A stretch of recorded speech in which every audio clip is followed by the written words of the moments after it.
Hey guys, Set here today with another video, and this one I think you guys will get some use out of.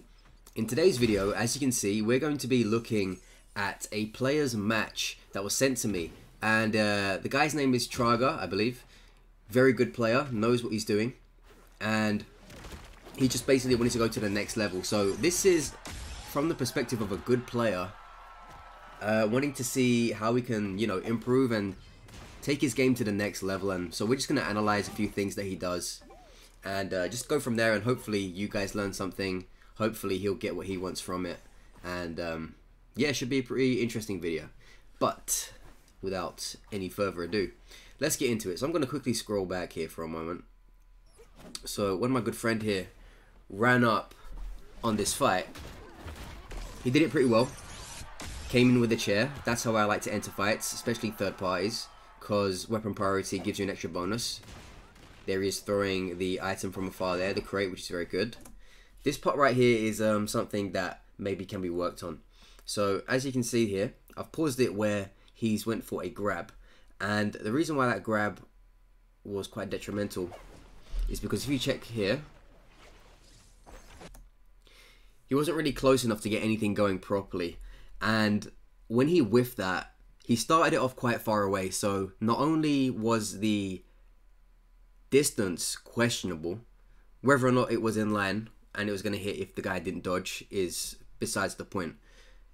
The distance already made it a maybe, and on top of that, the distance gave the target a longer time to react, because if you activate your grapple from too far away, regardless of if it locks on or not, the further away you are, the more time they have to react. So sometimes there'll be, some instances where that doesn't really matter too much. Tackle comes to mind where you can really bulldoze in and just take someone by surprise, but generally speaking, the further away you activate it, the more time they have to react. And not only that, as you can see, he's whiffed right here. So he's whiffed. Thankfully he didn't get punished for this, but some other players will take advantage. He whiffed in front of two people, so not only does he have himself vulnerable against person A here, but he also has himself vulnerable against person B. Now if you jump into a third party and you whiff, that's not one person who can punish you, it's two people who can punish you. So while in this instance he didn't really suffer the consequences too much, he essentially whiffed from an area that he didn't need to. So he went for a grab that was high risk and offered himself up to not only one person but two persons. So remember guys, when you are joining a third party or even just having a 1v1, try not to activate your vicious from too far away, because the further away you are, even if you are in range, it gives them more time to react, thus making you more vulnerable. And again, the more people there are, the more chances for someone to take advantage of that. So when he whiffed, these two could have had their way. Thankfully, neither did, but something to look out for.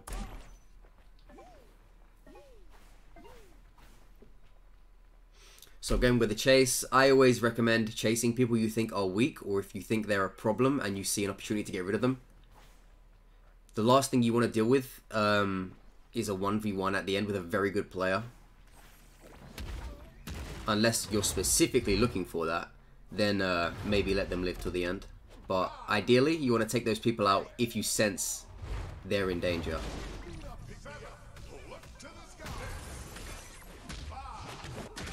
So good punishes here. Nice use of the jump. This is what I would do. That was a good position he was in. So just a second ago, he jumped down. He realized he's on low stamina. So as you can see here, stamina's pretty low. Jumping up there with, I think, maybe 2 or 3 people. That's 2 or 3 different people that can start hitting you with shit. That's going to knock your stamina bar down. Before you know it, no stamina, 3 people around you. Not going to look like a good time, So he jumped down here, put his guard up. This keeps him protected from any elbow drops. If they decide to drop down, bang, he's got it covered. If someone flies in from behind or the side, bang, he's got it covered. And of course, holding the block up gives you the chance to still be able to dodge out of the way in case anyone does all of those things, but replaces it with a vicious instead. So a very smart move, jumping down here, wait for the recovery, and then when you're ready to rock and roll, you can just jump up there and start firing away.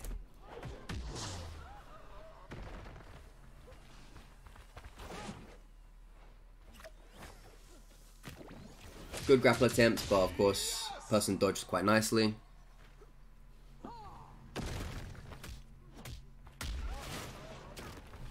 In instances like that, sometimes moves like this are going to be great. So as you can see, he knocked this fella down here.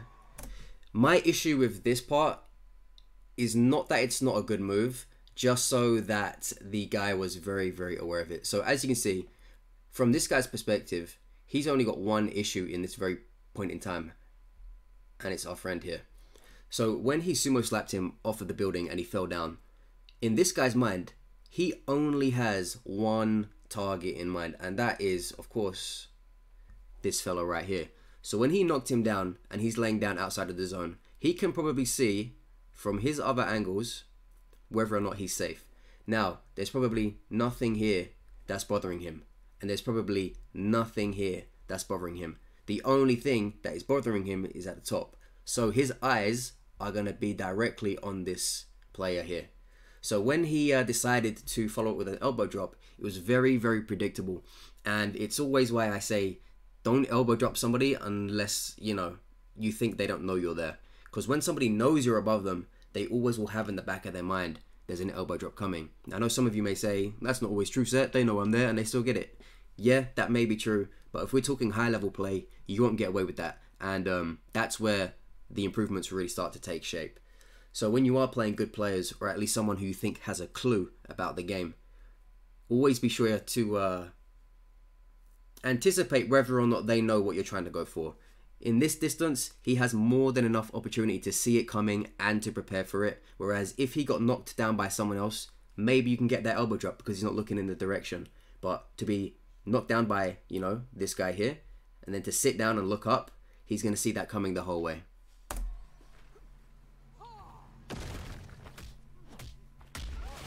Just like so.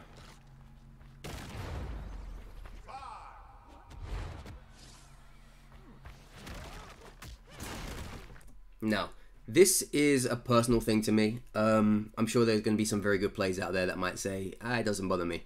But for me personally, I always feel that fighting people holding stop signs or anything resembling a stop sign is just not worth the trouble. For one, you know, they have the vicious, which is hard to deal with. And for two, it has good range. So when they hit you, they can kind of knock you out of countering range with the even if you're blocking. So a lot of the time you have to deal with the range that the stop sign has, and you also have to deal with the potential mix-up of it being a strike or a vicious, and both are going to hurt you. And obviously on top of that, you have the priority system working against you. I would say, of course, there are ways to get around a stop sign. I'm not saying they are invincible or anything of that kind. What I'm saying is, a lot of the time, it's just not going to be worth the trouble. In my opinion, get out of there or try to throw a weapon at them from afar for a safe punch to get it out of their hands. And as long as you get away, you know, chances are the next time you see them, they're not going to be holding one. What are they going to do? Hold it the whole game? Of course not. So I would say, especially in a situation like this, you know, he's got great range on him. He's going to be able to just pop that thing straight again as he does. The priority system, very strong. Just get away from him. No need to chance it, especially low stamina.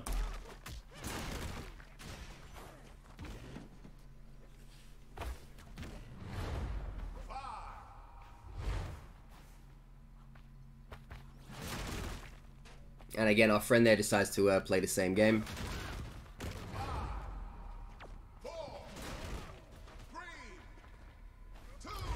I would personally say, whenever you're caught in this kind of situation, and you can tell that someone's got an array of weapons around them, just leave the zone. Get out of there. Don't hang around. Don't try to be cheeky. You're only going to end up either getting KO'd or biting into your own resources, quite literally, as Traga is here. So if he avoided that whole fight, he could have had, I don't know, I kind of just dazed out a bit there, but he could have had a big whole chicken and a chicken leg. Even still, a whole chicken, if it was just that, still very useful in the end of the game, that he could have held on to. So it's things like that. When you spot a very sticky situation, a lot of the time you're not glued there. Unless you're terrible at running away. But a lot of the time you're not glued there. For an instance like that, I feel like he could have gotten this guy out of the game here, because as you can see, he knocked him off the edge. He's not standing at the edge either. So as far as that guy's concerned, no one's coming after him after that down. If it were me, as I can see on this angle right here from using the camera, he's sort of locked up in that animation. So he thinks he's safe right now. He doesn't think that there's anyone lining this ledge. For me, I'd use the camera and the moment of surprise to most likely elbow drop him as soon as he comes out of that animation. I've done that to a lot of people. It works most of the time. That would have been my choice. If you want to make it even safer, he could have activated the plank or the chair, and he could have dropped down for a vicious slam if he was worried about the potential of a block. And even if it doesn't land, for example, the guy dodges, he would still have the ability to perhaps still win out the exchange with the priority system if he attacked immediately with a strike or vicious using the selected item.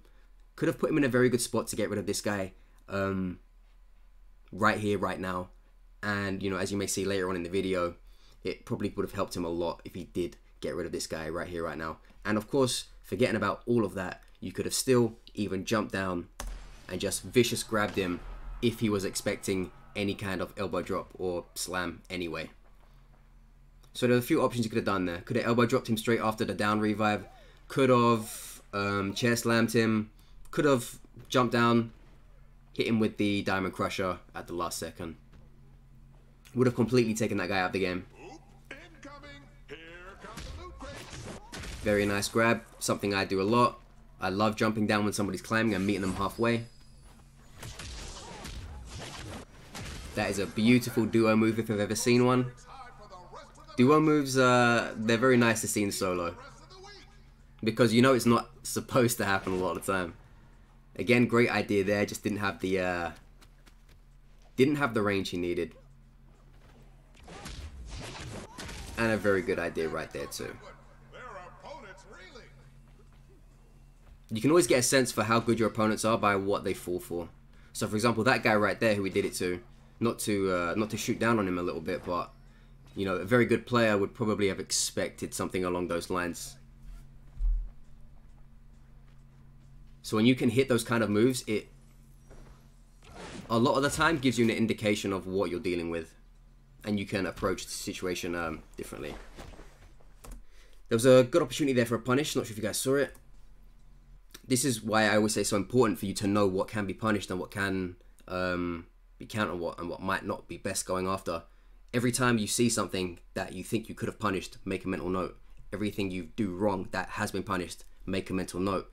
That way, when you find yourselves in those situations again, you know what you have available to you. This guy here jumped down, and of course, you guys know when you land from a high area without doing anything in particular, you will be squashed down, leaving yourself completely open.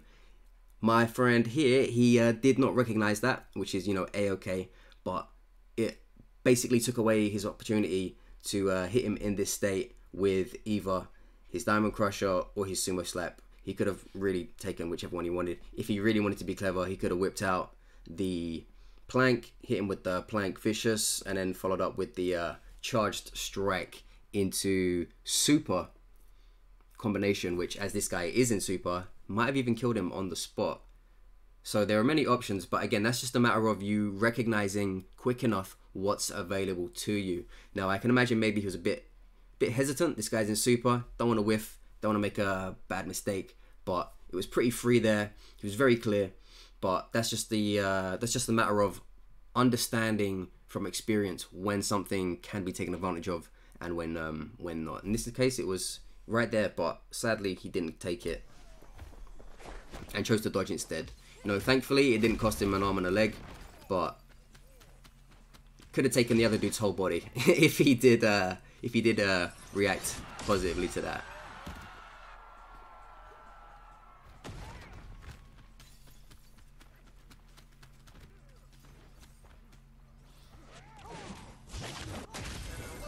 And again, guys, another thing I would also say, very important. If you watch on the left here, this guy's going to come up in this space and he's going to do something. There you go. You see it? make mental notes when you're in the final zone of 5, 6, 7 people. Start to make very, very brief mental notes in your head about what kind of things players like to do. So if I was our friend here in this situation, when this guy comes here and does this, for me, I'm telling myself, okay, big guy in yellow likes to jump up and cyclone. Probably means whenever I'm approaching from above or below, a cyclone is going to be coming my way. And when you know that, you can look for it. So that is a very big tip. Whenever you are facing people in the final zone, you want to start taking notes on each of their little nuances, if you will. And as they get eliminated, you just erase them from your mind. So if that guy went out of the picture, okay, forget about that whole jumping cyclone business. Don't need to worry about it anymore.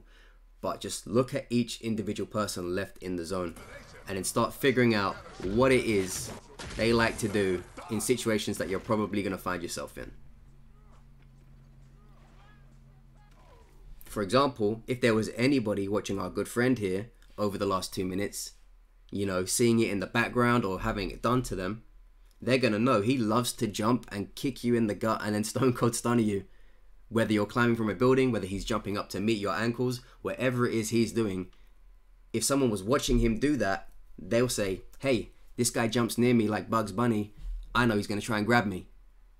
That's why it's so important for you guys in that last zone to take acknowledgement of what exactly people are trying to do and how they try to do it and when they try to do it. So when you find yourself in that situation, you say, hey, I know what you're going to do here because I've seen you do it for the last 2 minutes.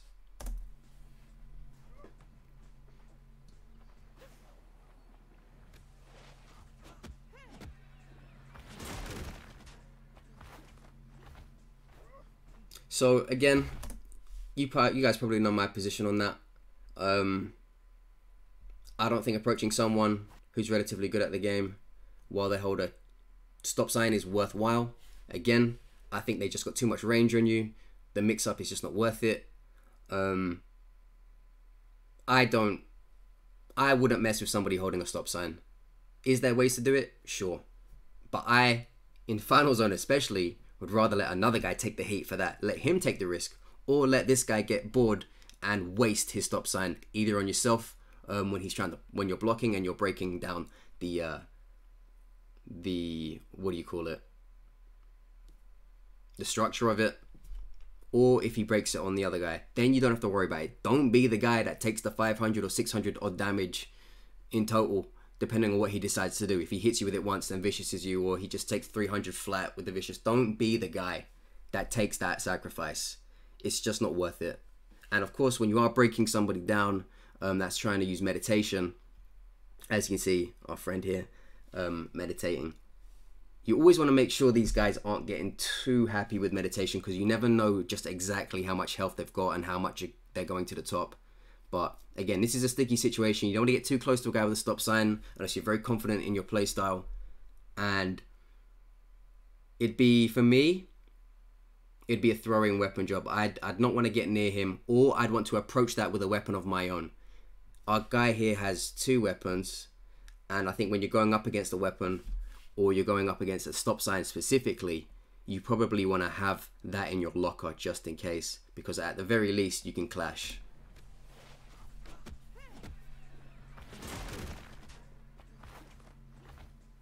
See, completely unnecessary 300 odd damage that he didn't need to take. He got nothing out of that situation except pain. So yeah, it was, those kind of situations, try to avoid them. Now, if I'm our player here, when it comes to frizzy hair dude at the top, I know if I approach him from above, he's going to look to drop down on me with an elbow drop or something similar. So approaching, there you go. See, if that's me in this situation, when I'm coming up here, when I'm here, I'm thinking from last time. When I last came up this building, I got elbow dropped. So my brain right now is focused here. I'm expecting somebody to come down. My camera should be up, because if your camera's up, you can see. And if you don't want to do that, just make sure you have your block ready, or you're moving erratically when you're climbing if you're that desperate to go up there. Because it's happened to you once and you don't want it to happen to you again. If a person does something and it works, they are more likely to try it again. They will only stop doing it when they realize you have clocked on and that it is no longer beneficial. So remember, take notes of what people like to do. When you get hit by something in the final zone, they will definitely, whether it be straight away or a little bit later, they will definitely try that again because they know it works. And that's when you need to stop and ensure them that it's not going to work a second time or a third time. And he did bring the camera up there, but he didn't see it coming. So again, maybe it's just a mentality thing. He wasn't expecting it. But if he did see it coming, he could have punished that. Let the guy come down, elbow drop, drop down with him, diamond crusher. Could have been a game changer. Knock their opponent out of this game, but it's a good start. These are the kind of moves that put Gravital City on the map. Good attempt on the throw there. I think he just lingered on it a bit too long. See, by this point, our friend has understood, which is very good. So he's been hit with the elbow drop twice now. He said, not again. So he was looking up this time. He was prepared for it. And he moved to the side. Still a bit risky. He just dropped. He didn't dash. If that was in range, it would have tracked onto him and given him one hell of a stone cold stunner. But again, at least the progress of being able to see it coming is shown there.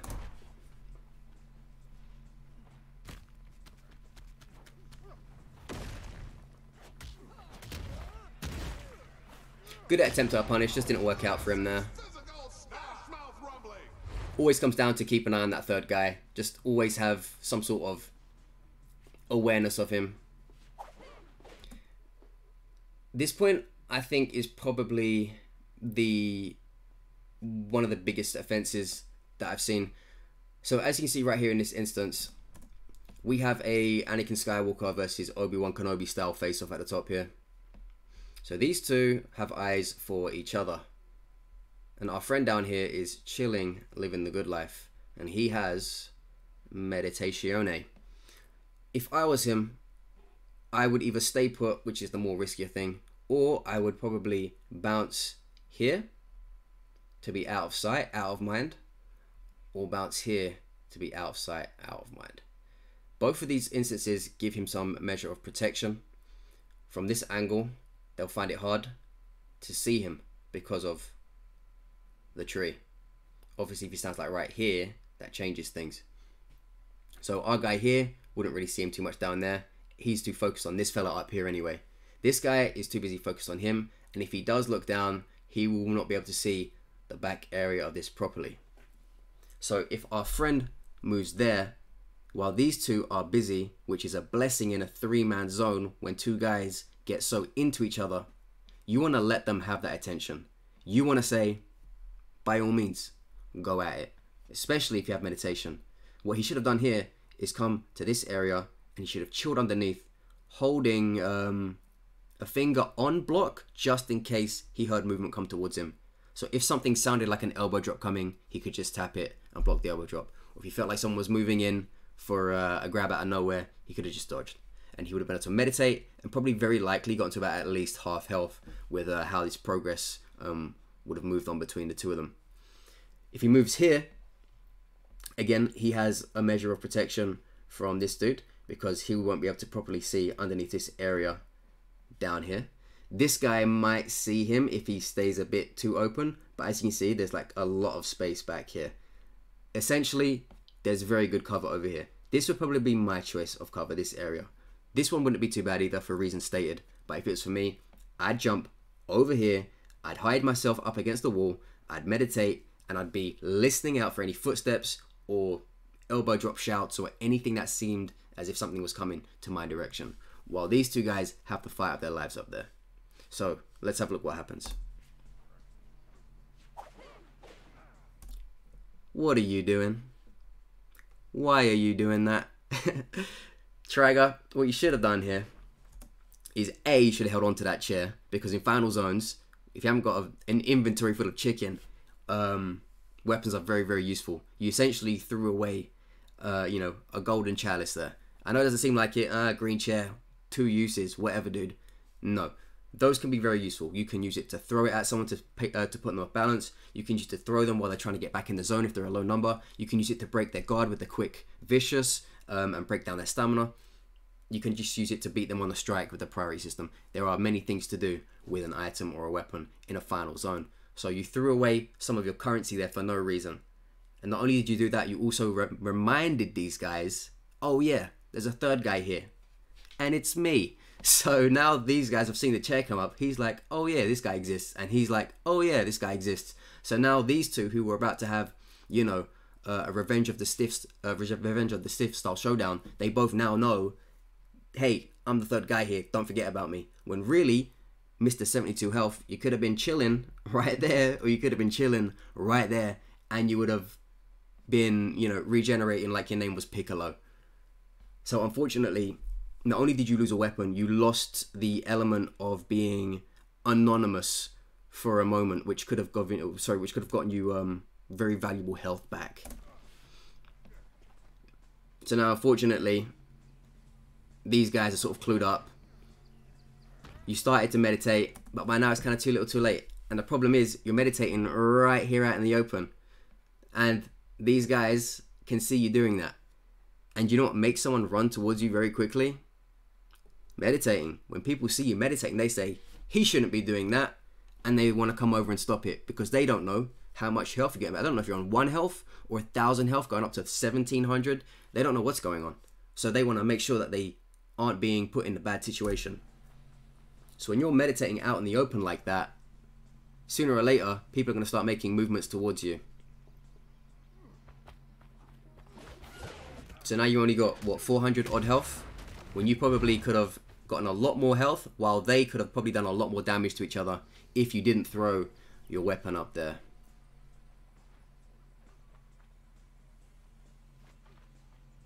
Now on top of that, we've got this sticky situation. For me, big problem. I'll just put it next time it comes up on the screen. Roles of reverse, if you guys have noticed. We have our friend up in this corner on the building. He's regenerating. He's loving life. He's loving life right now. And unfortunately for our friend, he's getting what our friend should have been getting.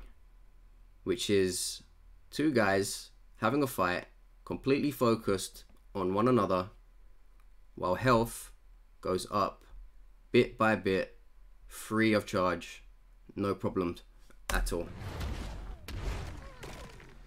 This guy, for all we know, could have been on 1 life, and now he's just going higher and higher and higher and higher.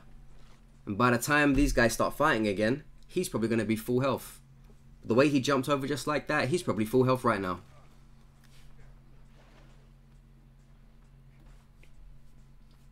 Sometimes you're going to get punched for stuff like that. Sometimes you won't. Thankfully, the way things have changed, our friend got a little bit of a lifeline and he managed to heal himself here. But not every circle is going to be that forgiving. Not every circle is going to be that lucky.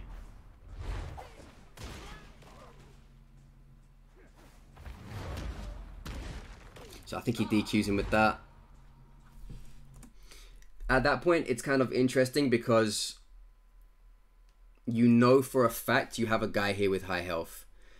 There's 2 ways you could have taken that. You could have kept that guy alive, because that's something I've done before. If I'm not too sure about who I'm facing for a 1v1, either they're very good or I just get this mysterious feeling about them, I might try to keep the third guy alive to be my distraction. So I will sort of try to bait them into fighting one another and then taking advantage of that. That, again, that's going to be your decision to make. But, of course, he got him DQ'd there with the ring out. Very wise to know what his number was at. And he sort of, you know, made the most out of it. Which leaves a 1v1. So that's something to think about as well. If you are good at the game or good at manipulating your opponents, you can keep a third guy in there if you're worried about one of them. And then you can use them against each other. Or, you know, just try to take advantage any way you can whenever it gets a bit chaotic. And try to stay away from the fight yourself. And let those 2 chip down one another so that when it does become a 1v1, hopefully they have less health than they would have should it just been you 2 to begin with.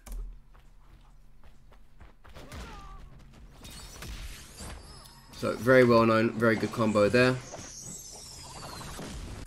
I feel like as a rule of thumb, guys, if you see somebody whip out a plank of wood like that, you should probably expect the vicious coming. Now I say that because when they do that, a lot of times people want to stun you to hit you with a free move, or they want to set you up for the super, which we just saw, which is vicious, charge chop, activation, super grab. So when that happens, if they bring out a plank of wood, you should be telling yourself, there's a triangle coming my way. Or if you're not on PlayStation, there's a vicious coming my way. If you can hold block, the other one ain't going to do crap to you because you're going to block it. Just a square strike, boom, bounce off your guard, no problem. So you should always be looking for that red, because if they bring that out, there's only one thing they want to do, and it is that red move. Anything else doesn't matter. They jump and slam you with it, waste of a plank really, unless that's all the health you have left. If they hit you with a strike, you block it anyway. So whenever you see that come out, especially late game, there's only one reason they're bringing that out, and that's what you want to look for.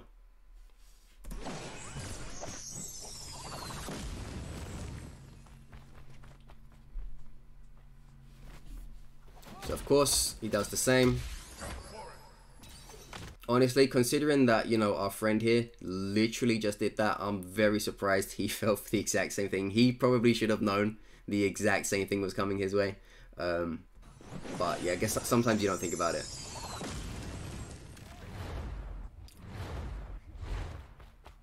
Maybe could have followed up with an elbow drop there. Might have been risky. I couldn't really tell too much.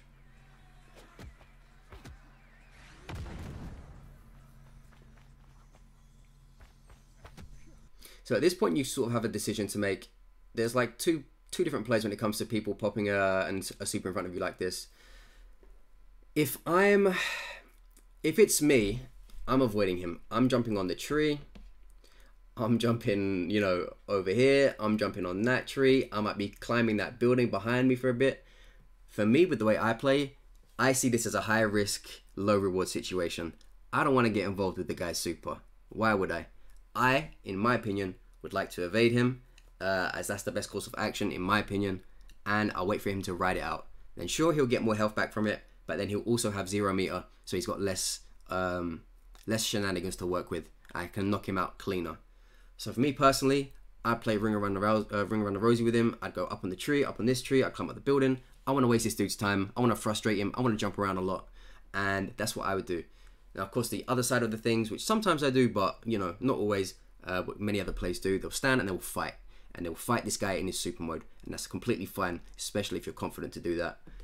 Me, personally, I think it's high risk, low reward. I think if you're strong, I think if you nearly have super yourself, as this guy did right here, you probably don't want to run the risk of getting just slapped down to 0 by a mistake you made when he grabs you for the super. I think it's not worth it, personally. But it's down to you guys on that one.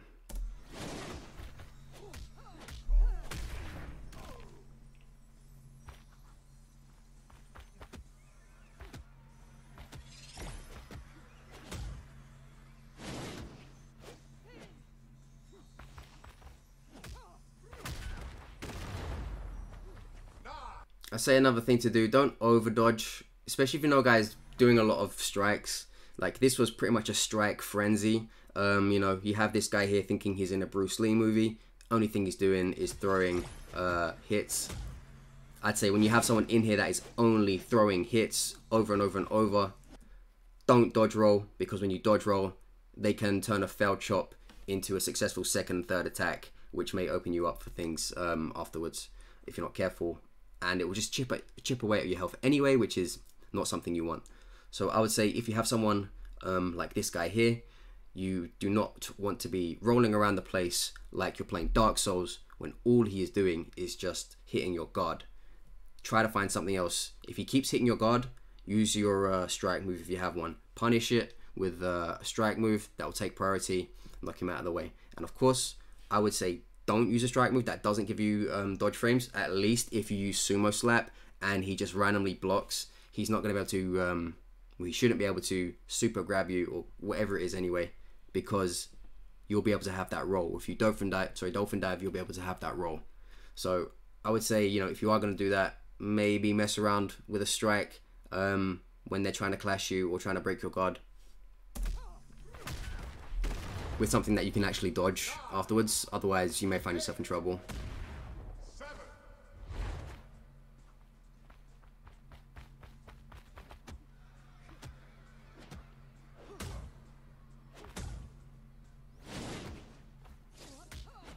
Again, he was the victim of it just there.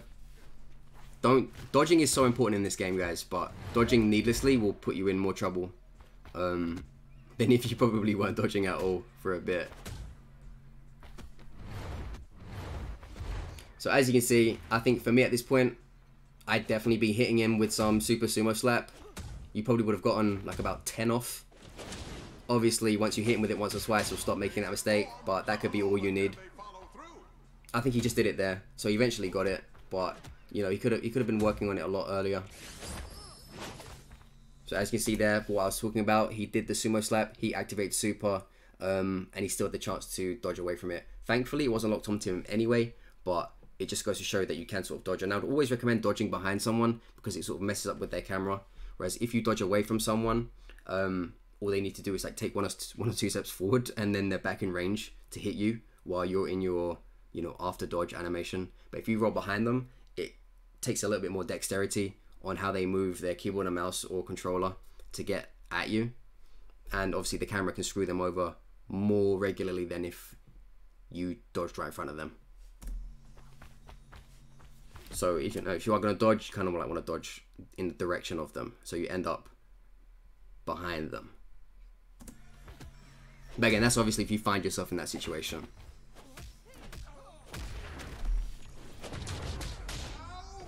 Mistake. Big mistake, actually, especially at this stage of the game. I'll show you what I mean.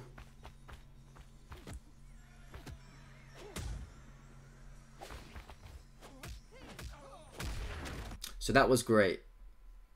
There's a bit of distance here, but it's not distance you can't make up before he falls to the ground. Our friend's problem here was he used Super Sumo Slap, which would not be as reliable damage compared to the Diamond Crusher. Now when it comes to, you know, final circles and 1v1s, you don't know if someone's got 800 health or 300 health. So every extra bit of damage counts. You know, the Diamond Crusher, you know, maybe probably not in this instance, but in another instance, could have been the extra damage needed to finish the game. Instead, you know, maybe the Sumo Slap left him with 100 health out of whatever he had, and then he pulls off a big play and beats you with that extra 100 health that he had left, that he wouldn't have had if you hit him with the harder move. And from this distance and this animation being stuck against the wall, he definitely had enough time to take a few steps and slam that right in.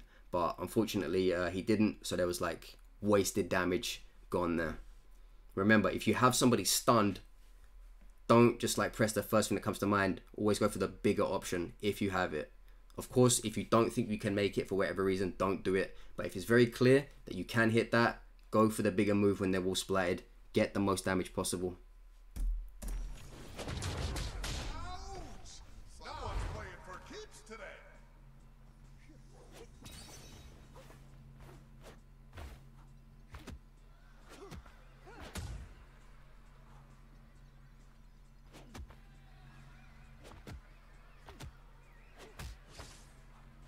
That's unfortunate.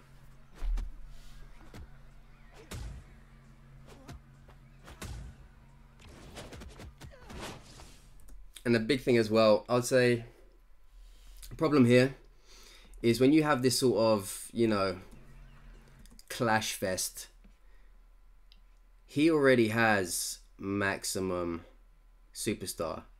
This dude poured all of his out onto the floor about a moment or so ago. There's only one person benefiting from the clash here, and it's our little enemy right there. So he's not getting anything out of any clash because he's got full bar as it is. This dude is the one that needs the clash, and every time their wrists are bouncing off each other, he's getting boost in his meter every time. And it's, you know, with a clash, it's a damn good boost. Our friend is essentially giving this guy a lifeline with every single clash. Because he doesn't need the meter, but he does. Because he's just used it. So now this fight could go even longer against our guy, because he's building up the opportunity to have another second wind or another superstar activation. Don't get drawn in, especially when you know they don't have superstar meter. Don't get drawn into a clash fest when you're already full. If you need the clash, do what you have to do. But if you've got the clash, sorry, if you've got the superstar meter, you don't need the clash. You need to stay away from the clash because you don't need that shit. He needs it, you don't.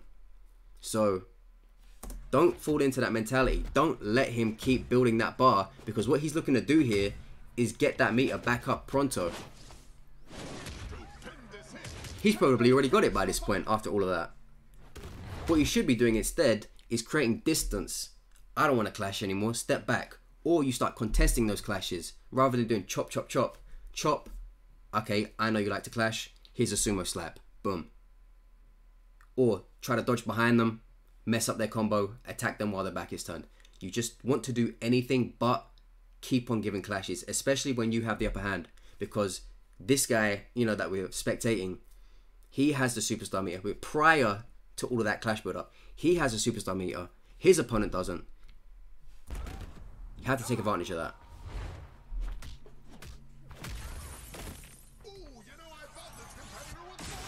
And this guy definitely got superstar meter now.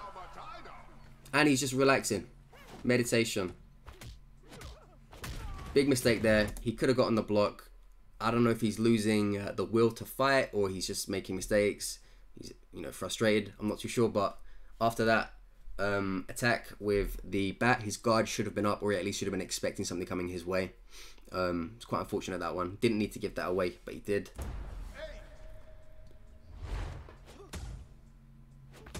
See, now clash works for him. But this guy said, nah. Nah, we're not doing that.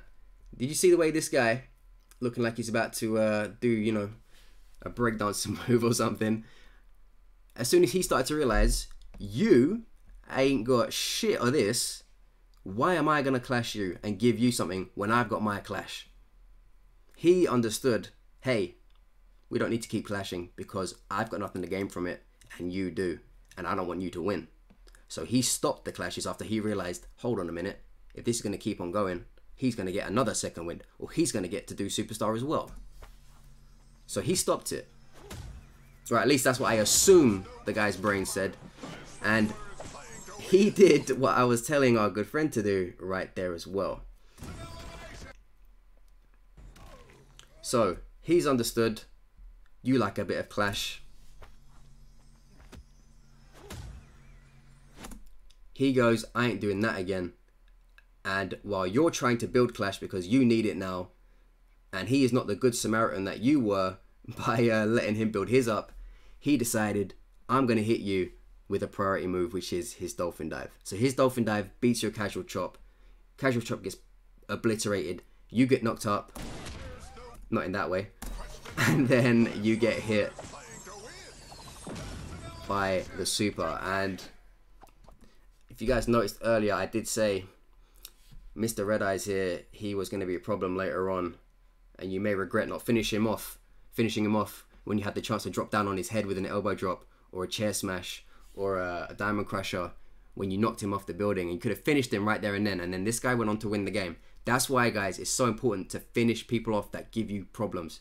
If you know a guy is good, or if you know a guy has the tools to give you a tough time, you don't want to let them walk away when you have the chance to finish them off, because you'll be surprised how often those guys pop up again in the final zones and can change everything for you.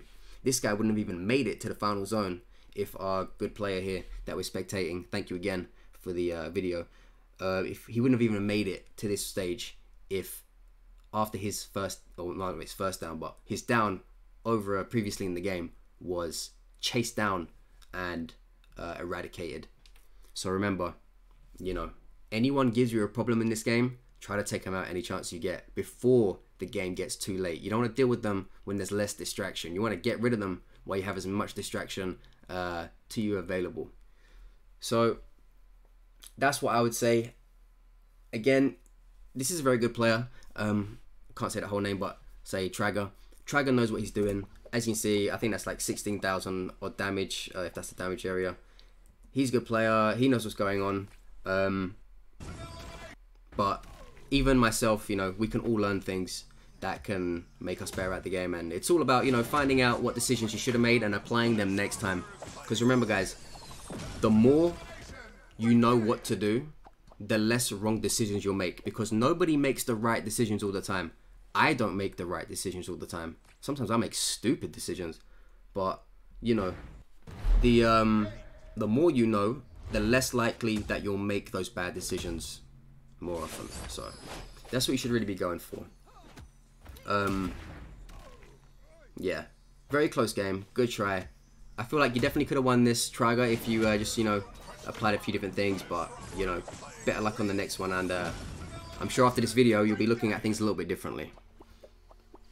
But yeah, hopefully you guys enjoyed this video. If you want more videos like this, let me know. I don't really do these kind of videos often, so hopefully you enjoyed it and you got something out of it, even if it's something tiny. But thank you guys for watching. Don't forget to like, comment, subscribe, all that good stuff. And check us out on Twitch. I'm always, you know, there to give you guys any advice I can. So thanks for watching. Take it easy. And I'll see you on the next one.